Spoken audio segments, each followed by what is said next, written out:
Halo guys, perkenalkan nama saya Mark Sapulete, Fakultas Hukum Universitas Katolik de La Salle Manado semester 4. Di sini, saya akan menjelaskan tentang materi hukum laut.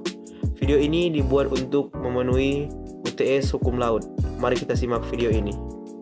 Sejarah hukum laut. Tidak semua negara memiliki wilayah laut. Wilayah laut hanya dimiliki oleh negara yang berbentuk kepulauan atau yang wilayah daratannya berbatasan dengan laut.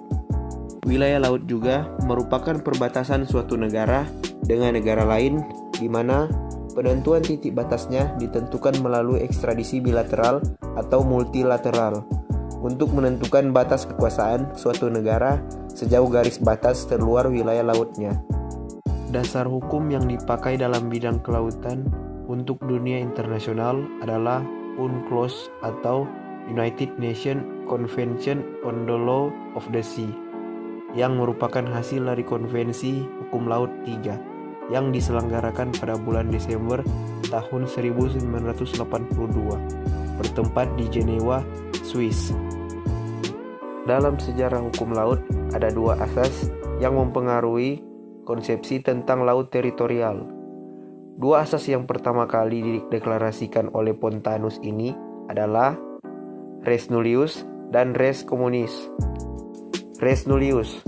Penganut asas res nullius berpendapat bahwa tidak ada yang memiliki lautan, karena itu siapapun dapat memiliki.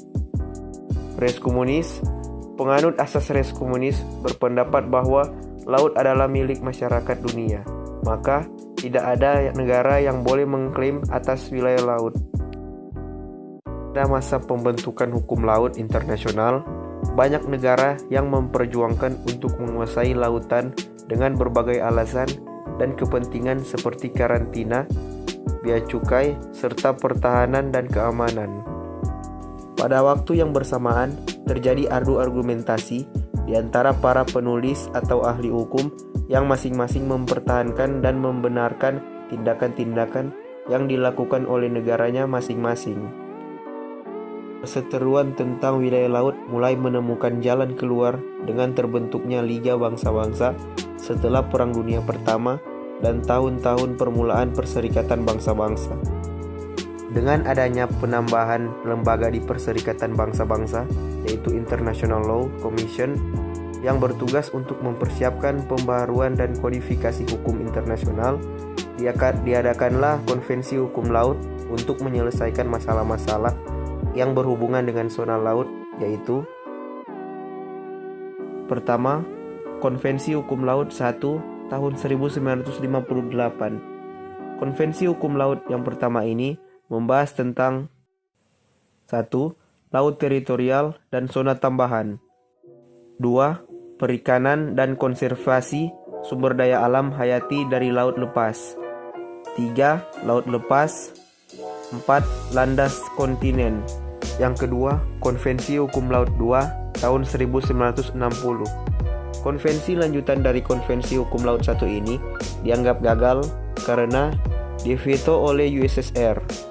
USSR atau Rusia adalah salah satu dari 5 anggota TAP Security Council selain USA, UK, France, and People Republic of China.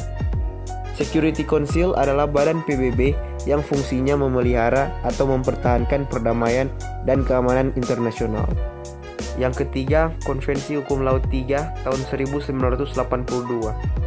Konvensi yang dimulai pada tahun 1974 di Caracas ini diikuti oleh beberapa negara yang wilayahnya berupa negara maritim, negara kepulauan, dan negara selat. Jumlah negara yang berpartisipasi dalam konvensi ini adalah 160 negara dan dibagi dalam beberapa grup dengan isu masing-masing, yaitu A. Grup negara pantai, B. Grup negara maritim, dan C. Grup landlocked states and geographically disadvantaged states. Atas beberapa keputusan yang diambil dalam konvensi ini, semua delegasi setuju bahwa UNCLOS atau biasa disebut dengan United Nations Convention on the Law of the Sea adalah one package deal, dan hal tersebut tertera dalam pasal 309 dan 310 konvensi ini. Nah, sekian dulu dari video saya ya. Semoga video ini bisa menambah wawasan Anda mengenai hukum laut. Terima kasih.